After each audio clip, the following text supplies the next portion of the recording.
Chloe in 2019. You see, I want to set the record straight. Back in the day, one of my first discussion videos was on Chloe, and I was rather unpleased by people building her prematurely. So might as well make a video specifically explaining to all you retards out there why she is so worthless. Or let me rephrase that, how she got this worthless. Because technically she used to be one of the strongest net 4s back in the day, since there were only a handful of strippers, which was a big deal, since only the heavy pay-to-play players and super lucky people had a counter to her Fnatic. This made it so that the only thing you need to be rank 1 in this stupid game is to have the fastest Chloe. I feel like I produced a really solid video, and what I said still holds up to this day. What's funny to me is that Chloe never actually received a proper rework or buff, aside from lowering her Fnatic cooldown by 1 turn. Which is good, but definitely not the reason why people started picking her up again recently. In today's video we will discuss how Chloe fell out of the meta, but also why she sees more and more play once again. And we're gonna finish off with a too long didn't read version, also talking about how you wanna ruin a Chloe in 2019. So you can call me lazy or whatever, but here is another short part of my last discussion video on her. So time passes and Chloe is still viable. Even with the introduction of more and more AoE strippers, she's pretty good, but people started using other speed buffers, especially since her easier to obtain counterpart, Bernard, actually was still useful outside of the arena too. In my opinion, the point where Chloe became the useless storage keeper that she is right now was with the introduction of will runes. Now, every time you fear that the enemy is moving before you, you just slap an offset on your monster and hope it survives.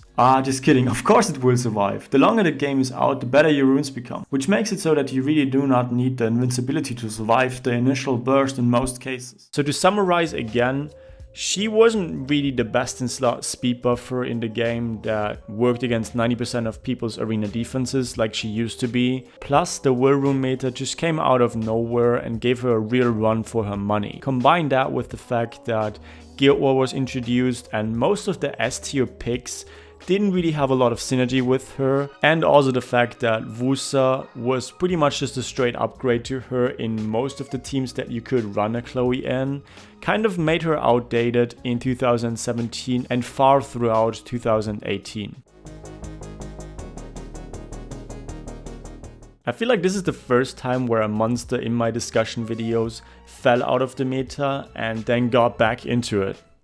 Just when I thought I was out, they pulled me back in. Yes, Chloe has no place in modern Kairos dungeon teams. Yes, she still has weaker base stats than Wusa. Yes, she's still not a pocket pick against most arena defenses. But with all of that said, she still found a way to creep back into it. So we're gonna discuss Chloe in PvE and also in PvP.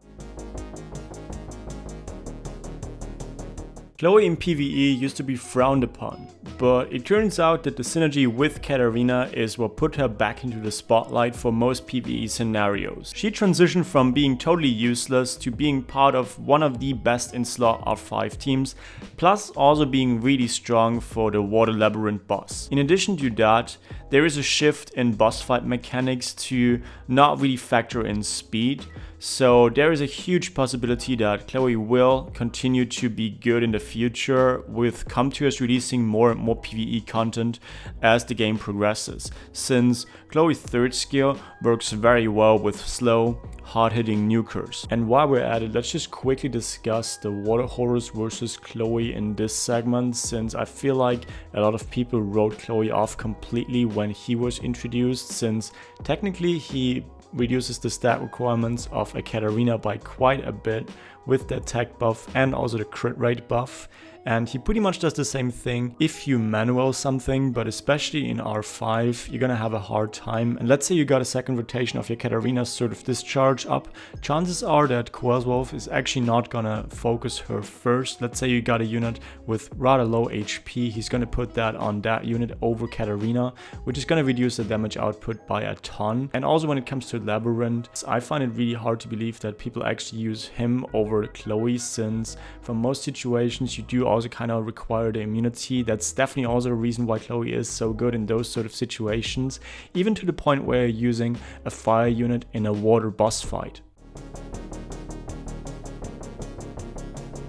Chloe in PvP is a lot more complicated than Chloe in PvE, since she technically still has all of the issues that I discussed earlier. Yes, there will be a lot more strippers with every monster being released and new balance patches happening, but she fell out of the meta hard enough to actually have some sort of comeback with the recent surge in Jean defenses, where running immunity and slow nukers like Katarina, but also assassins for instance, actually is a really good option. In addition to that, she is still worthless in most arena teams, but if it comes to Guild Siege, where most net 4 defenses kind of aim to one-shot or disturb your combos, I feel like that's another one of those positions where Chloe is really good. So this is the actual double damage Guild War defense, and we're gonna hit it with a Katarina. I love this one. I actually used it for myself for the longest time.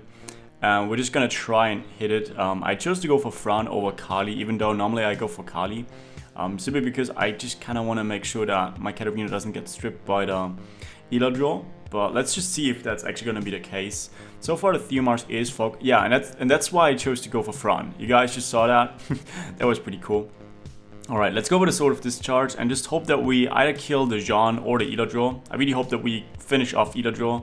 We don't finish off anyone. So that's going to be a pretty major issue, I think. Okay, so what's going on? I think we're going to attack break this guy. Oh, we actually landed a stun.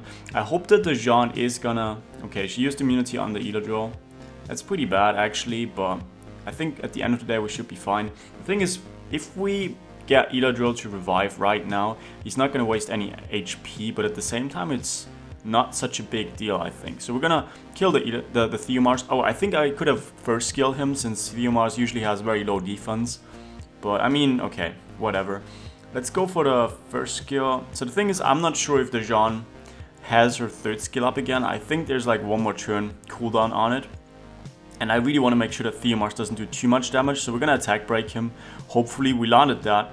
And we get another heal. So I got two options right now. The one would be healing and the other one would be going for a stun on the Jean. I think we're going to try and do that. Also to soften up the Jean a little bit. Hope that she doesn't proc at this point. She did, but she didn't use her... I think there might be the situation where double damage doesn't have her fully skilled. That might be a thing. I know he has like plenty of different net 5s, so that might be a problem. And with her now kind of getting off meta, it's definitely a possibility. So, okay.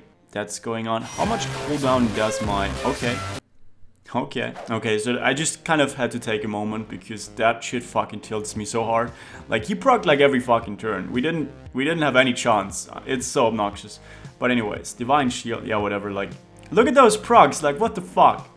Okay, we're gonna go for the Fire Beast Monk, since he's the only stripper, and I kind of want to get rid of him first, I think. But they're like insanely tanky. They're like all super tanky. With the Paladin lead, it's like 44% HP, I think. I have her myself, I just don't have units to pair up with pretty much. But I think now with me having a Fire Beast Monk, she might actually be a viable option now. But anyways, let's go for the Chakram Dance again. We got a couple of turns already up again. And that's still not a bad retouch, Kumar. But I think my Chloe should be able to finish him off. So we're gonna go for the Wind Paladin now. And that's actually pretty squishy Paladin compared to the other ones. And of course we don't crit. Fuck. Okay. We need to go for another Chakram Dance. Dude, we're getting like so many turns off as well though. Like twins really seem viable, sort of. I don't know. I mean, they work pretty well in PvP as well. That's for sure. Like they just get so many turns and they just do so much damage. The best part with Chloe is that there is not a lot of roam builds for her that you can choose from. She's really easy to skill up, but with that said, I would not recommend putting your best Swift set on her, since, like I said, she's more of a niche pick nowadays. So about plus 150 speed does the job for G3 offenses, fighting non-speed buffer defenses, or if you smack a will set on her alongside with a shield set and one of your teammates, you will even be able to deal with most of the speed buffer defenses that outspeed you. So Chloe moved over from being this S tier pocket pick that people pretty much always went with, to more of a niche pick that is super easy to pick up, that I really do not regret ruining again. So yeah, I think that's gonna be it for today's discussion video. I hope you guys enjoyed. Also make sure to maybe also check out my other discussion videos on Spectra, Veramos, on Tark, all of those things. If you guys enjoyed today's video, make sure to leave a like, and until then, see you guys in my next one. Bye!